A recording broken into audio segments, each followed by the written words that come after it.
Good day, and thank you for standing by. Welcome to the Dycom Industries, Inc. Second Quarter 2025 Results Conference Call. At this time, all participants are in a listen-only mode. After the speaker's presentation, there will be a question-and-answer session.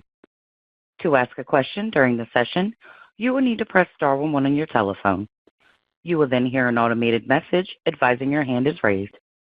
To withdraw your question, please press star 11 again. Please be advised that today's conference is being recorded. I would now like to hand the conference over to your speaker today, Mr. Steven Nielsen, Chief Executive Officer. Please go ahead, sir. Good morning, everyone. Thank you for attending this conference call to review our second quarter fiscal 2025 results. Going to slide 2.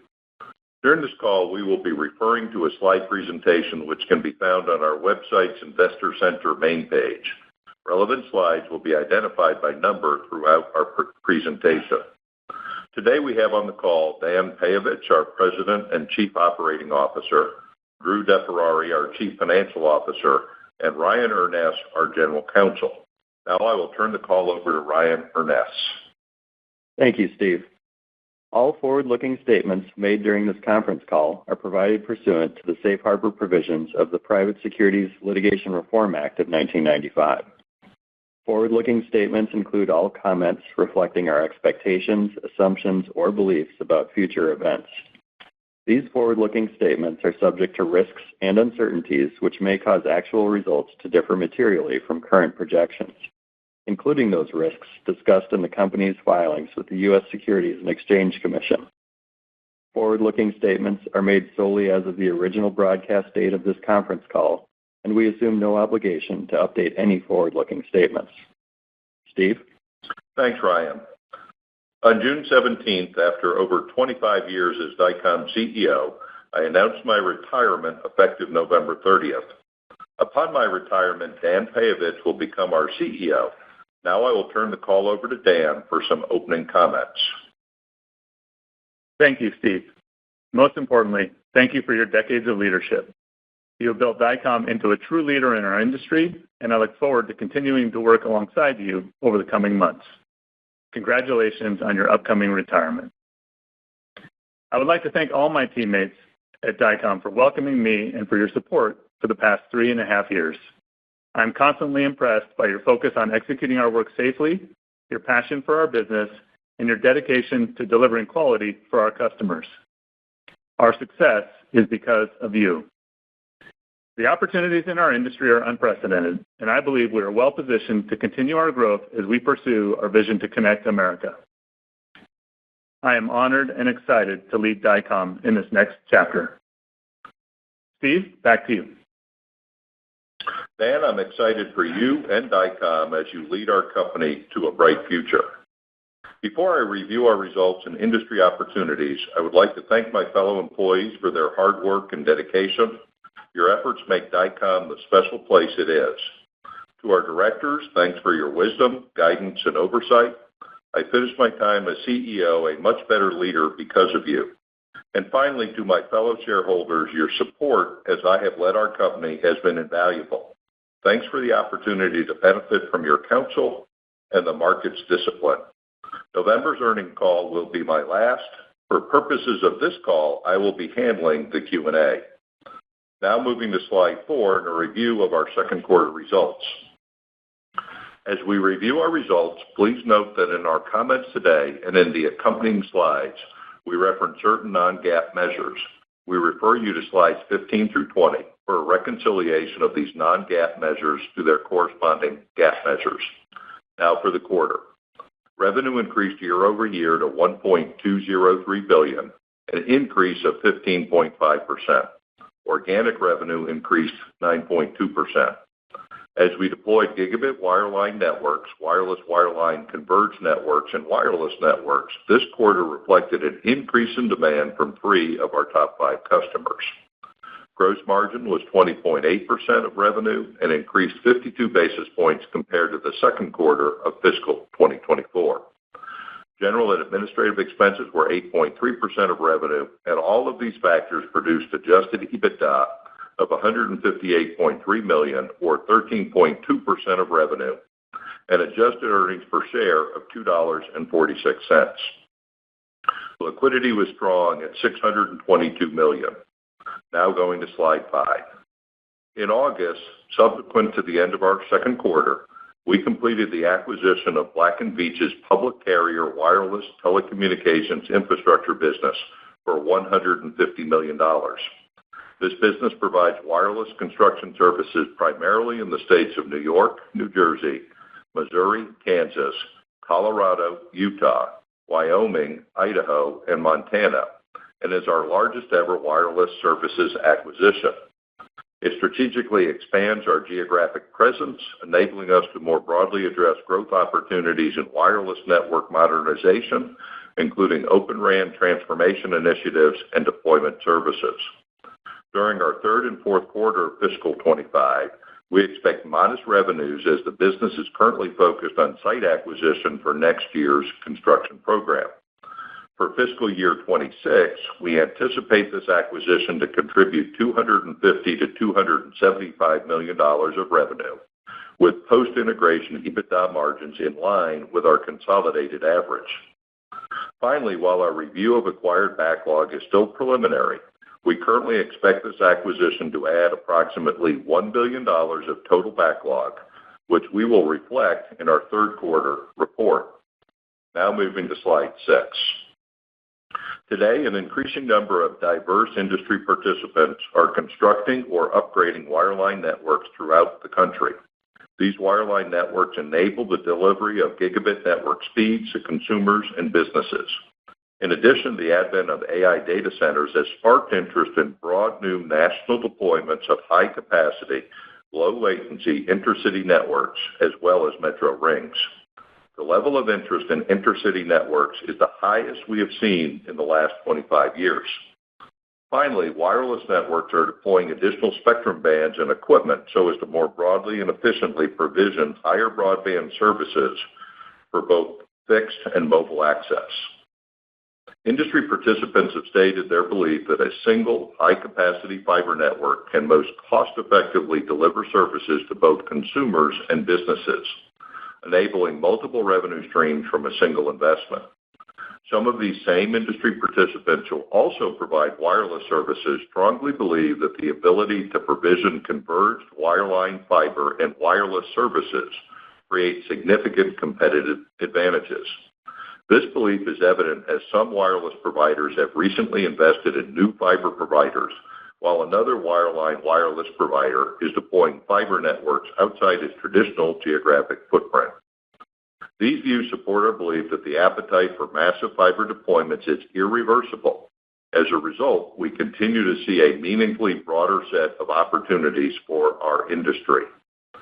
We are pleased that a number of our customers have entered into strategic transactions, including refinancings, intended to provide the capital necessary for the incremental deployment of fiber to more than 9.5 million homes over the next several years.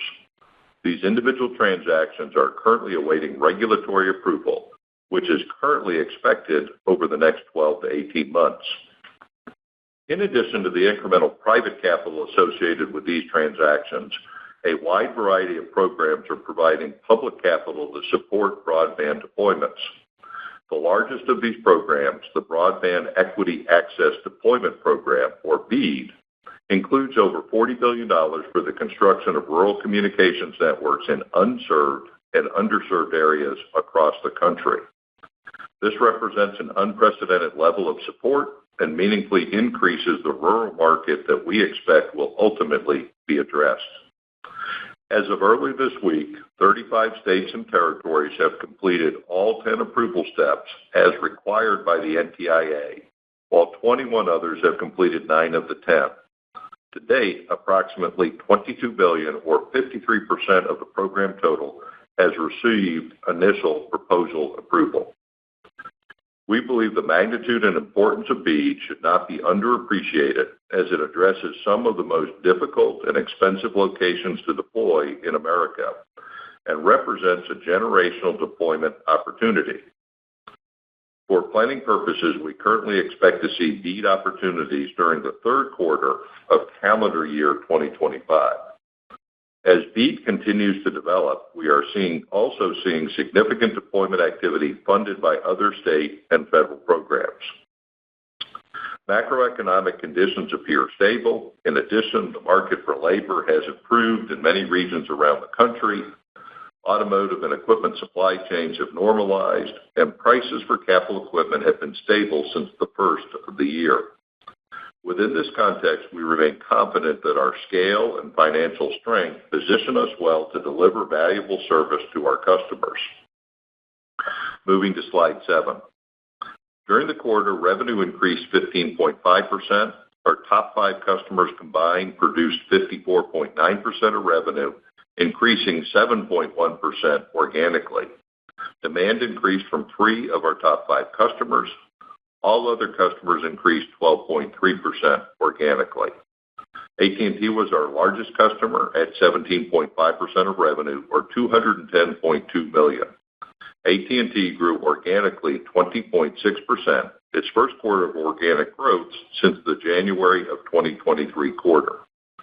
Lumen was our second largest customer, 13.6% of total revenue, or $163.7 million. Lumen grew organically 1%. Revenue from Comcast was $105.6 million, or 8.8% of revenue. Comcast was Dycom's third largest customer. A customer who asked that we not identify them was our fourth largest customer at $95.8 million, or 8% of revenue. This customer grew 73.2% organically.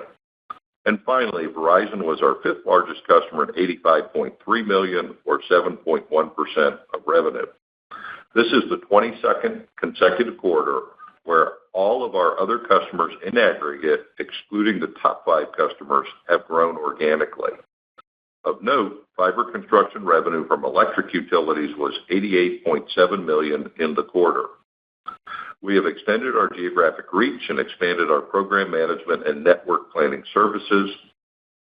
In fact, over the last several years, we believe we have meaningfully increased the long-term value of our maintenance and operations business, a trend which we believe will parallel our deployment of gigabit wireline direct and wireless wireline converged networks, as those deployments dramatically increase the amount of outside plant network that must be extended and maintained. Now going to slide 8. Backlog at the end of the second quarter was $6.834 billion versus $6.364 billion at the end of the April 2024 quarter, an increase of $470 million. Of this backlog, approximately $3.83 billion is expected to be completed in the next 12 months. Backlog activity during the second quarter reflects solid performance as we booked new work and renewed existing work. We continue to anticipate substantial future opportunities across a broad array of our customers, including those who have recently entered into strategic transactions and partnerships. During the quarter, we received from Verizon a construction agreement in New York, for Brightspeed a construction agreement in Ohio, Pennsylvania, New Jersey, Virginia, and North Carolina, from Comcast a nationwide maintenance and construction agreement, for AT&T a utility line locating agreement in California, and various rural fiber construction agreements in Arizona, Oklahoma, Arkansas, Alabama, and North Carolina. Headcount was 15,901. Now I will turn the call over to Drew for his financial review and outlook. Thanks, Steve, and good morning, everyone. Going to slide 9. Contract revenues were $1.203 billion, and organic revenue increased 9.2%. Revenues from our recently acquired businesses were $65.9 million. Adjusted EBITDA was $158.3 million, or 13.2% of contract revenues, compared to $130.8 million, or 12.6% in Q2 '24, an increase of 60 basis points. Gross margin improved 52 basis points to 20.8% of revenue, compared to 20.3% in Q2 '24. G&A expense was 8.3% of revenue, compared to 8.1% in Q2 '24. G&A this year included incremental stock-based compensation of $2.2 million related to the CEO succession transition. Non-GAAP net income was $2.46 per share compared to $2.03 per share in Q2 last year. The change in net income reflects the $27.5 million increase in adjusted EBITDA and higher gains on asset sales, offset by $8.6 million of higher depreciation and amortization, $2.4 million of higher interest expense, and higher stock-based compensation and income tax expense. Going to slide 10. Our financial position and balance sheet remain strong. Cash and equivalents were $19.6 million, and liquidity was $622 million. During Q2, we amended our senior credit facility to expand term loan capacity and extend the maturity to January 2029. At the end of Q2, we had $450 million of term loan outstanding and an undrawn $650 million revolving credit facility. Additionally, we have $500 million of senior notes outstanding. Our capital allocation continues to prioritize organic growth, followed by M&A and opportunistic share repurchases within the context of our historical range of net leverage. Going to slide 11. Cash flows used in operating activities were $7.5 million to support the sequential growth in Q2. The combined DSOs of accounts receivable and net contract assets were 117 days, an increase of 7 days sequentially. Capital expenditures were $55.9 million, net of disposal proceeds, and gross CapEx was $65.4 million. During Q2, we acquired a telecommunications construction contractor for $20.8 million, net of cash acquired, expanding our geographic footprint to Alaska. And this morning, we announced that the company has acquired Black & Veatch's public carrier wireless telecommunications infrastructure business for $150 million in cash during Q3. Going to slide 12. As we look ahead to the third quarter ending October 26, 2024, we expect total contract revenues to increase mid to high single digit as a percentage of contract revenues compared to $1.136 billion in Q3 24. Included in the expectation for the current quarter is approximately $75 million of acquired revenues compared to the prior year period that included $45.2 million of acquired revenues and $26.5 million of revenues from the impacts of a change order and the closeout of several projects. We also expect non-GAAP adjusted EBITDA percentage of contract revenues to increase 25 to 50 basis points compared to 12.9% in Q3 24, after excluding 1.8% of incremental benefit in the Q3 24 EBITDA margin from the impacts of a change order and closeout of several projects. The expectation of non-GAAP adjusted EBITDA excludes $5.5 million of pre-tax acquisition integration costs related to the Q3 25 acquisition. Other expectations about the Q3 25 outlook include $9.5 million of amortization expense, $14.3 million of stock-based compensation. That includes $7.1 million of incremental expense related to the CEO succession transition, $17.5 million of net interest expense, a 26.5% non-GAAP effective income tax rate, and 29.6 million diluted shares. The Q3 25 acquisition is a carve-out from an existing business, and we expect pre-tax integration costs of $5.5 million that we will disclose separately and exclude from our presentation of non-GAAP adjusted EBITDA. Other pre-tax costs related to the acquisition that are included in the company's consolidated outlook are $3.7 million of amortization expense that is included in the $9.5 million expectation, and $2.4 million of interest expense that is included in the $17.5 million expectation. On a GAAP basis, the combined pre-tax integration and other costs are expected to total approximately $11.6 million, or 29 cents per common share diluted on an after-tax basis. Now I'll turn the call back to Steve. Thanks, Drew. Moving to slide 13. This quarter, we experienced solid activity and capitalized on our significant strengths. First and foremost, we maintain significant customer presence throughout our markets. We are encouraged by the increasing breadth in our business and pleased with the opportunities accompanying our acquisition from Black & Veatch. Our extensive market presence has allowed us to be at the forefront of evolving industry opportunities. Telephone companies are deploying fiber to the home to enable gigabit high-speed connections. Rural electric utilities are doing the same. Dramatically increased speeds for consumers are being provisioned, and consumer data usage is growing, particularly upstream. Wireless construction activity in support of newly available spectrum bands and fixed wireless access continues this year. Demand for low-latency AI data center connectivity is growing rapidly. Federal and state support for rural deployments of communications networks is dramatically increasing in scale and duration.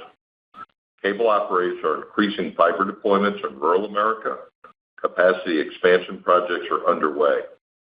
Customers are consolidating supply chains, creating opportunities for market share growth, and increasing the long-term value of our maintenance and operations business. We are pleased that many of our customers are committed to multi-year capital spending initiatives as our nation and industry experience more stable economic conditions. We are confident in our strategies, the prospects for our company, the capabilities of our dedicated employees, and the experience of our management team. Now, operator, we will open the call for questions. Thank you. As a reminder, to ask a question, please press star 11 on your telephone and wait for your name to be announced.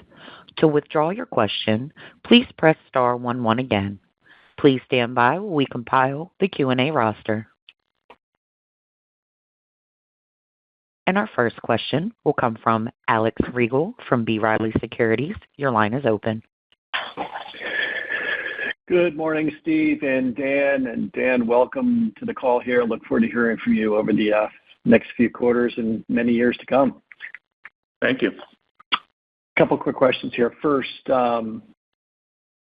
Steve, your commentary on AI seemed very bullish, particularly about intercity networks. However, more recently, Dycom's opportunity has been intra-city. So can you talk about how Dycom is positioned in the intercity opportunity? Or are you highlighting this sort of as the leading demand driver to intra-city work? No, I think, Alex, we have had exposure to intercity work. When the most recent industry announcements came out, I looked back, and over the last several years, we've placed over 2,000 miles of intercity fiber, essentially, in an analogous situation to what we anticipate coming ahead. So I think we're as experienced in that market as anyone.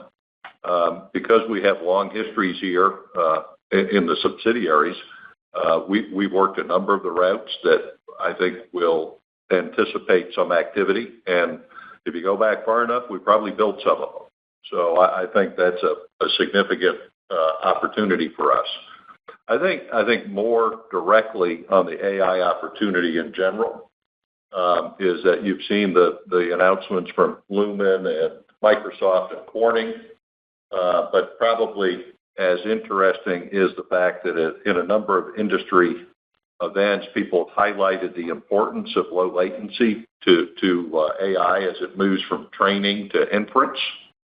And so I think that's going to create an opportunity around moving data processing or data centers to the edge of the network. And as the trend to the edge takes place, then I think you'll also see intra-city, as you put it, or metro fiber rings also be affected. And we've had some preliminary discussions with some of the hyperscalers at a very high level, but that seems to be the way they're thinking about the opportunity. Very helpful. And then secondly, total backlog increased nearly $500 million sequentially in the quarter. Historically, fiscal 2Q is sort of a weaker quarter for backlog growth and generally declines from the first quarter. So I guess the question here is, what was the catalyst to the sequential increase in backlog? And are you starting to see BEAD awards build into your backlog? So, Alex, to answer your second question, there is no BEAD in the backlog. As we said in the comments, we do expect BEAD opportunities next year, so sometime mid-year and beyond, but there were none in the backlog. I just think we've had a broad set of opportunities that we highlighted and some that we didn't, that it was their time, and we're pleased that with the performance in the backlog this quarter. And just a quick follow-up on that. Do you see any risk to BEAD awards given the pending presidential election? It's always hard to forecast what's going to happen with the government, but if you recall, BEAD was part of the Infrastructure Act that was passed, I think, with 70 votes in the Senate on a pretty bipartisan basis. Historically, rural fiber deployments have enjoyed both support from both parties, particularly if there is a change in control with those states that are Republican. It's interesting, not only have those states been actively allocated BEAD money, but those states have also had active state programs. So I think there's no guarantees, but I think the support for rural fiber is both deep and, as we said in our comments, irreversible at this point. Very helpful. Thank you. Thank you. Our next question will come from Adam Thalhimer from Thompson Davis. Your line is open. Hey, good morning, guys. Nice quarter. Steve, congrats on your retirement, and Dan, congrats on your promotion. Thank you. Yeah, thank you. Okay, so the question I've probably gotten the most this morning is, and maybe I'm reading this wrong, there's a lot of moving pieces, but it looks like organic revenue growth decelerates from, call it 9% in Q2 to maybe half of that in Q3. And the question would be, is that analysis correct? And then if so, are there specific customers that take a step back in Q3 versus Q2? Hey, Adam, it's Drew. I'll jump in here. So recall that last year in Q3, we had both acquired revenues of $45 million, and then we also had a change order and closeout of several projects that was another $26 million.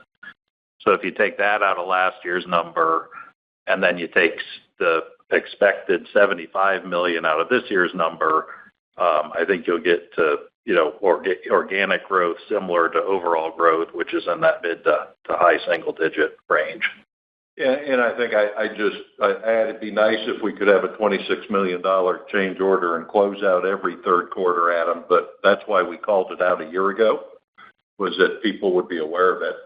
I think the other thing supporting our guidance for mid to high is it has been a wet August so far. Hopefully things will dry out, but we wanted to make sure that we reflected that in the guidance.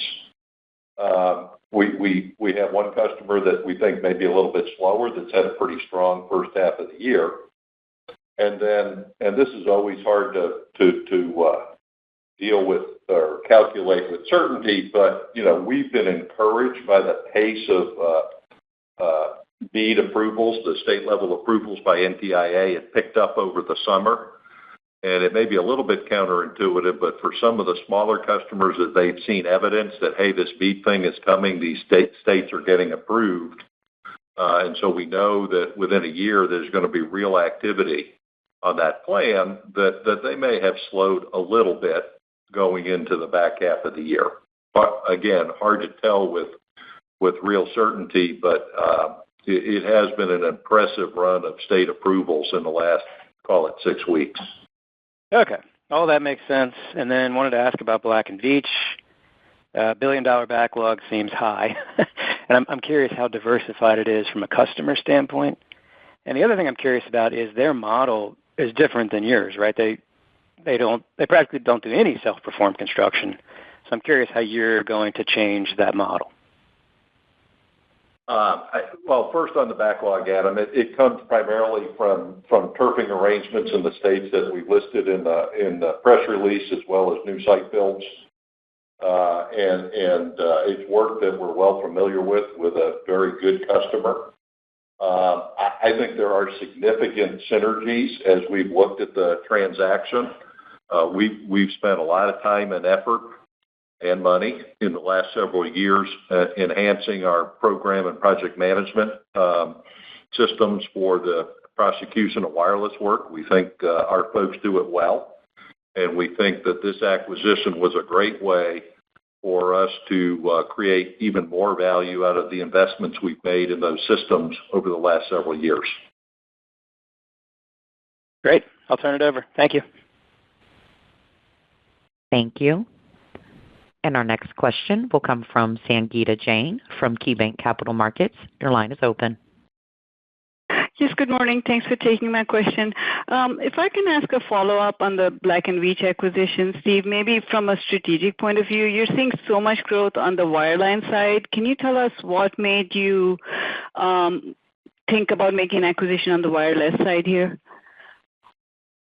Well, Sangeeta, to begin with, we not only thought about it, but this is something that we actually surfaced and approached them. So I think this is, something that is strategic to us. We've been in the wireless business now for kind of north of 12 years. We think we do a good job at it. We're careful in where we apply those efforts, but we have made significant investments.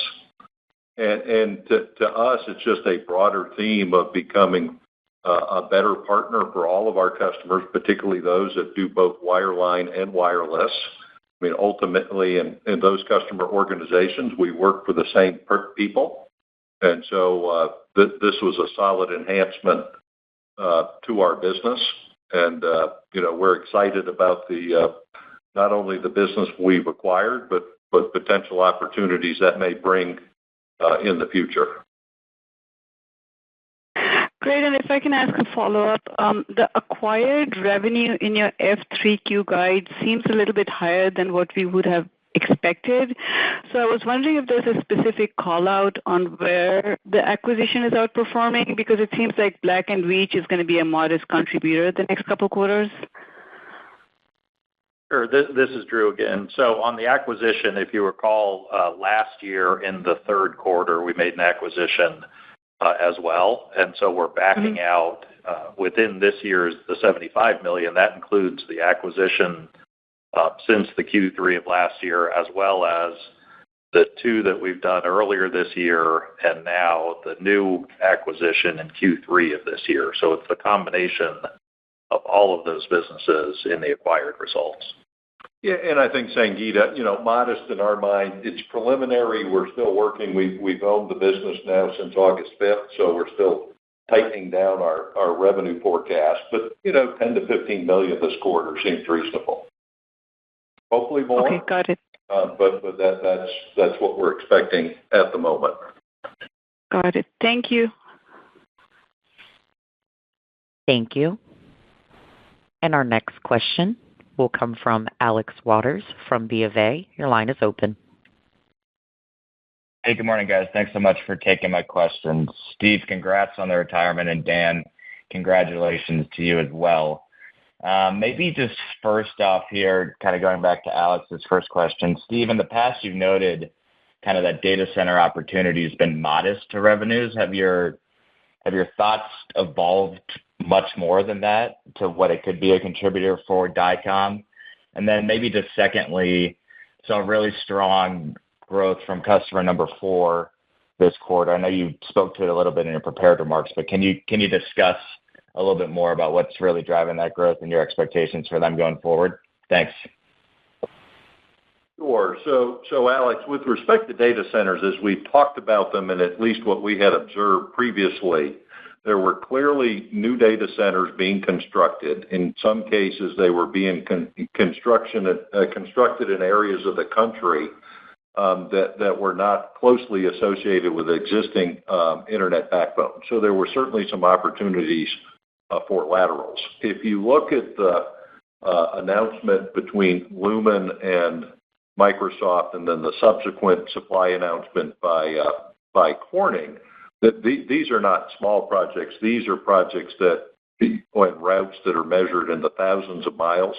I mean, we don't know exactly what's going to transpire. But if you think about Corning's announcement of having an order for 10% of their annual capacity each year for the next 2 years, that's a pretty sizable opportunity for us in the outside plant portion of the network. So I think what we're really seeing is essentially a nationwide opportunity for an enhancement to the intercity network, which we haven't seen for a long time. So how that stacks up against a whole bunch of other robust opportunities remains to be seen, but we think it's pretty significant.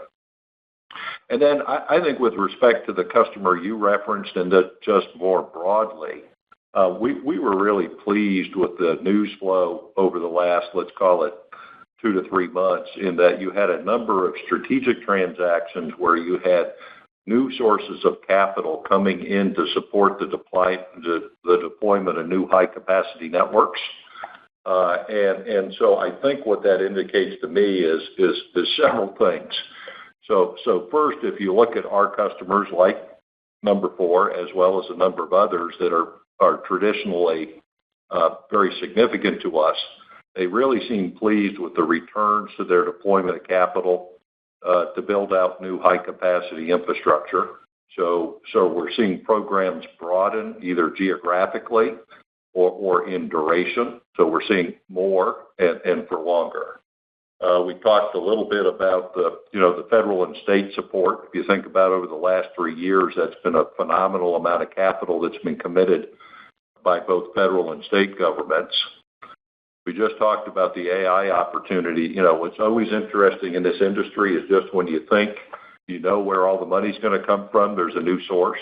So thinking that the hyperscalers could be active participants in providing capital to our industry is encouraging. For them, a big fiber program is, I'm sure, a significant commitment. But when you think that they, in aggregate, are supposedly going to spend something like $200 billion in CapEx this year, their involvement is helpful. And then if you look at the strategic announcements over the last couple of months, we've seen some M&A, mergers amongst customers. We've seen joint ventures established with new, deep-pocketed, very well-respected companies coming into the industry. I just think there's just a broad set of opportunities in wireline. Thank you, guys. Thank you.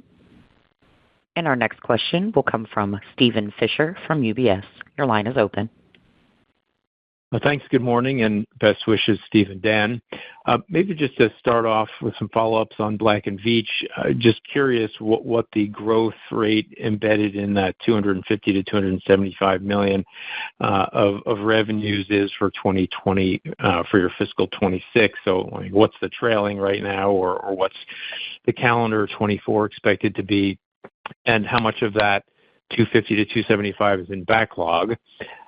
And then I guess I'm just curious on sort of the bigger picture of how you see the shape of the cyclical curve and investment for things like O-RAN and other wireless investment relative to the fiber curve.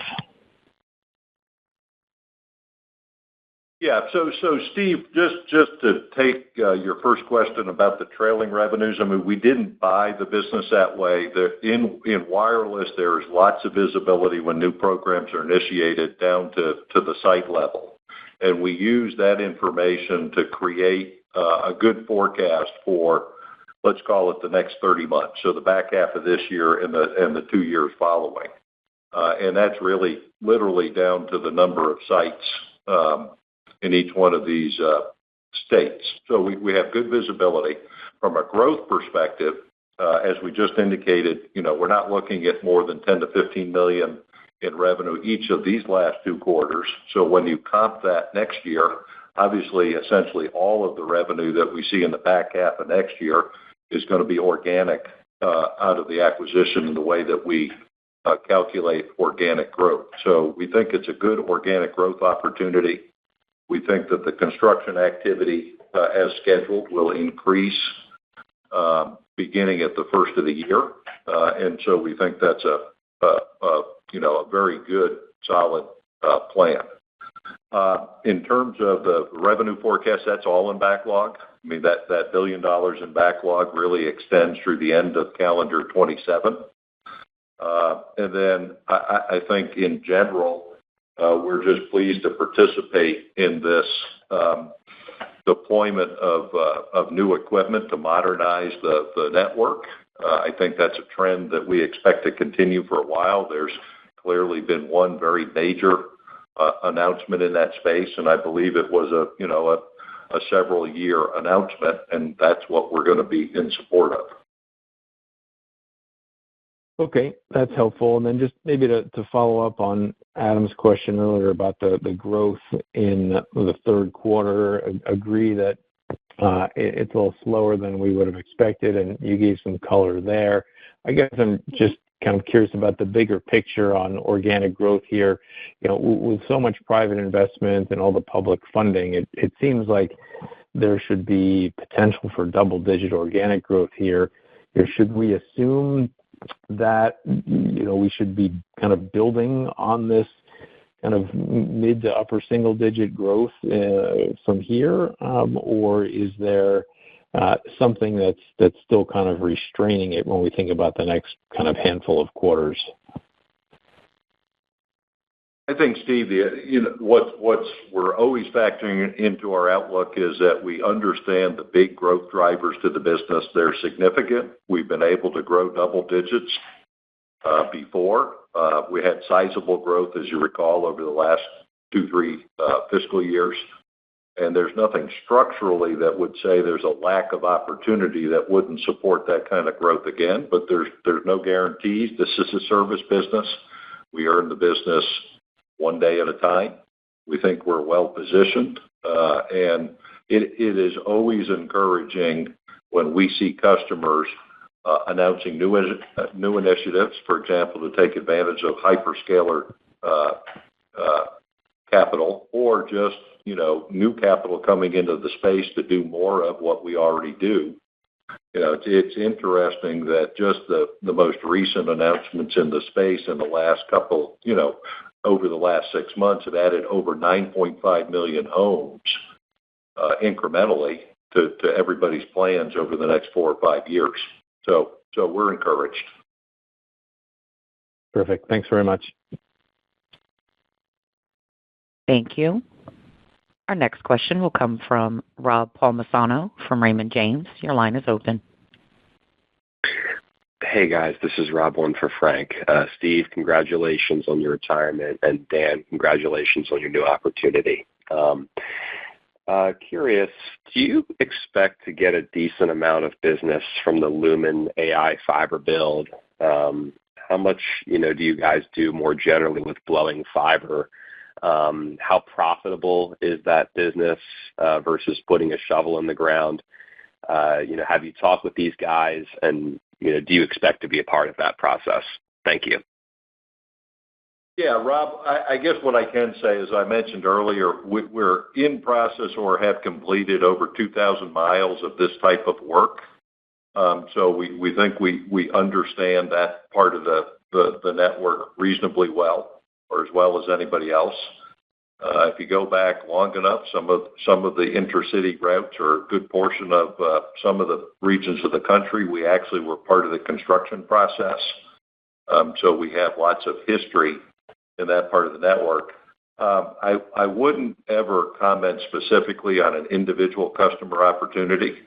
But what I would say is that we don't see generally in any of our growth catalysts anything structural that would say that we can't achieve our current margins and hopefully do better. And as we talked about before, that's what we're all about, is trying to figure out how to make those better with each incremental opportunity. Got it. Thanks, guys.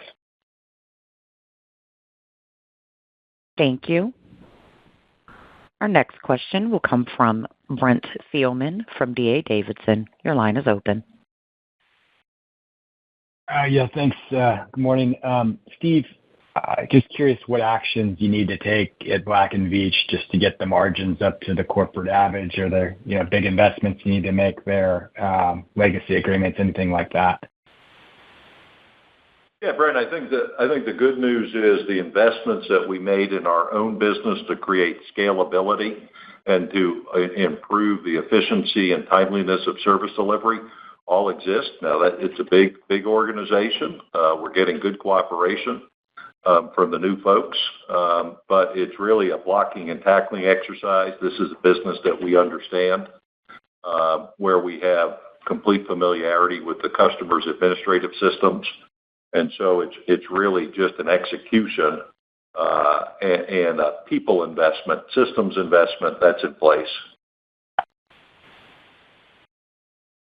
Okay. And I guess in context to the revenue contributions you're talking about for fiscal 2026, would you also expect the margins for that business to, reach that inline sort of guidance you've provided by that? Yeah, absolutely. And, we'll work hard to make it better, but we see no reason based on our performance in that providing wireless services more generally. We have confidence the team will be able to execute and deliver.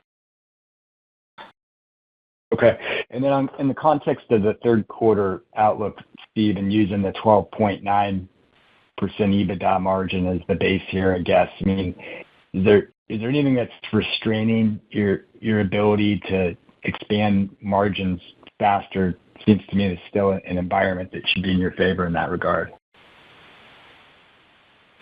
I think as we look ahead, Brent, as we've always talked before or commented before, that if we get broadly distributed growth, that's always helpful. So even inorganic growth like this acquisition, that helps us. That gives us another catalyst and another pool of revenue over which we can leverage operating costs and G&A. So we feel good about that. And, as always, we'd always like to make more, and we're working hard to make sure that we match our resources to the best opportunities so that we can do a really good job for the customer. And typically, if we do a good job for the customer, then we're delivering for shareholders also. Got it. Okay. Thank you. Thank you. Our next question will come from Eric Lubko from Wells Fargo. Your line is open. Thanks. Best of luck, Steve, in retirement, and Dan, great to have you on board. So I wanted to touch on the BEAD opportunity. You brought this up in your prepared remarks, Steve. A lot of recent states, that have recently, been approved for the application process. I think you mentioned kind of second half of calendar year 25 is when you think we'll see more contribution from the BEAD program. But I just wanted to get confirmation there on when you think construction timing could be. And as you look at your current labor force, is there any incremental investment you need to make, either direct labor or potential subcontractors, to get ready for, a bigger wave of rural builds that's coming in the next year or so?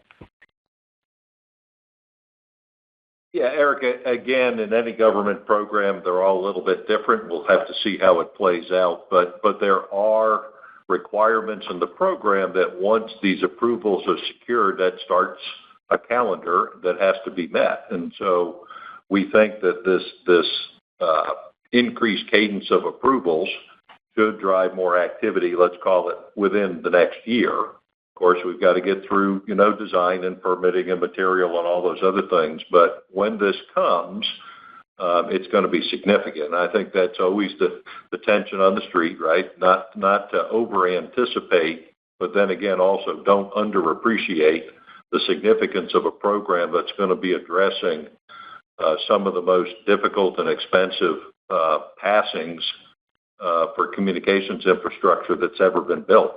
And so we're excited. I think we will see, at least I'm told from folks in D.C. that we use as experts, that we think this cadence of approvals will continue. And then in terms of labor and subcontractors, and we talked about this before, we have a long history in rural America. We have a broad footprint for both cable and telephone company, where we provide master services agreements across broad sections of the country. And so I think we'll make prudent investments, but we typically don't make speculative investments before we see the size of the opportunity. We think this one's going to be pretty big, but we want to be a little bit closer before we start pulling the trigger on increased expenditures to support it. Yeah, no, understood. And I guess just one follow-up on the data center AI fiber conversations. It seems like a lot of these may be dark fiber IRUs, or in some cases selling, empty conduit in the ground. I mean, how do you view these over time? Are they more one-off project-based type of revenues, or something that you think could be more reoccurring over time for these types of routes in terms of maintenance opportunity or other activity that could come after the initial builds? Yeah, and it's early to tell, but given the ambition and the size of the orders at Corning, I think these have got to be very large network builds that substantially serve most of the country. If you look at commentary from Lumen, they not only highlighted this, first series of orders, but that there were substantial opportunities coming behind. And I am no expert in the data center side of the business, but I do recall about 18 months ago, there was like a switch that flipped, and everybody who could lease data center space started leasing it. And there is some possibility that happens in this intercity and metro intracity market as this whole move to reduce latency and increase capacity occurs. I mean, one of the things that's interesting in the Corning announcement is the size of the cables. I mean, these are massive amounts of capacity that they anticipate deploying. And I think that's a good sign that there's some legs to the trend. Okay, thanks, gents. Thank you. And our next question will come from Alan Matrani from Sylvan Lake Asset Management. Your line is open. Hi, thank you. Just a couple of quick ones. What were the wireless revenues this quarter? It's about 3% of revenue, so fairly small. Okay. And were they up in line with the sort of the overall revenue growth this quarter? Or no, Alan, and I think this is a broad industry trend. The business is down, call it 10-12% year over year, but I think that's in line with other commentary as the industry gets ready for this network modernization effort. So okay. It actually was down a little bit less this quarter than it was the prior quarter. Okay, thank you. And also, Drew, maybe can you update us on the CapEx guide for the year and the cadence of that in the next second half? Yeah, Alan, we have not changed the outlook there. We're still anticipating the 220 to 230. Okay. But there's no issue anymore in terms of deliveries? Yeah, I think I'll jump in there. As we said in our comments, Alan, that the equipment supply has normalized. That's encouraging. I mean, that's why we did spend what we did this quarter. I mean, we've had some orders that were a little bit stopped up, and they freed up. And given the magnitude of the opportunities that we see, it's encouraging that when we need to get capital equipment, that we'll be able to do it. Okay, that's helpful. And then with regard to the BEAD, Steve, maybe I misheard you, but I want to understand. 35 states and territories are all finished, and 21 others, you said, adding up to about 56 states and territories. Is that it's 50 states and 6 other territories that we're talking about? That's correct. Obviously, Alan, our primary focus is on the 50 states, not the territories, but that is the total program. Okay, and just to understand, I mean, obviously there's been a lot of talk about the cost of this and whether it could be done sort of by satellites a lot cheaper. People are worried. But nevertheless, I never discount the ability of the government to spend a lot of money they don't need, at least in some people's views, or at least to spend it, the way they've always spent it, which is through the traditional providers. If they end up spending, it just seems like there's a lot of preparatory work going. You said you think you see revenues in the third quarter of calendar 25. Is that correct? Yeah, I think we'll see impacts in the business. Timing, whether it's third quarter, beginning of fourth quarter, it's too early to tie that down. But again, I just want to emphasize how big this program is. And, if it shows up one month or the next month, I don't think that's significant in the big scheme of things. Right. So you guys went out. I mean, this next year, let's call it, before this comes, just seems like you have a lot of things going on between the 3-4 acquisitions you've made, over this last year, counting this latest one, in terms of the timing of integrating all of them and getting everything ready with all the permissions and speaking to customers. It just seems like, as you said, we're set up for a step function in the business starting at some point in the next 12 months, which once these programs get started last, in my experience, decades typically, with fits and starts in between, but meaningful step-ups in the business. I know you built this business over the last, let's call it 25 to 30 years. Dan's taking over a business that in essence is already a completed business in the sense that you're operating now in all 50 states. You have scale in wireless and wireline with room to grow, obviously, with different customers in different regions. You're not as concentrated as you were. So my thought process, and just question more for you, Steve, but also for Dan, is where do you see the next phase of Dycom going in terms of if Steve built the business and set up the table, as this next gigantic billions of dollars comes in potentially starting the next 12, 24, 36 months, however long it lasts, how do you see Dycom playing out in the next few years? I mean, I think, Alan, as always, right, we start within a framework of strategic capital allocation, right? So we want to spend on growing the business, reinvesting the cash flows that we can create inside the business to make it bigger.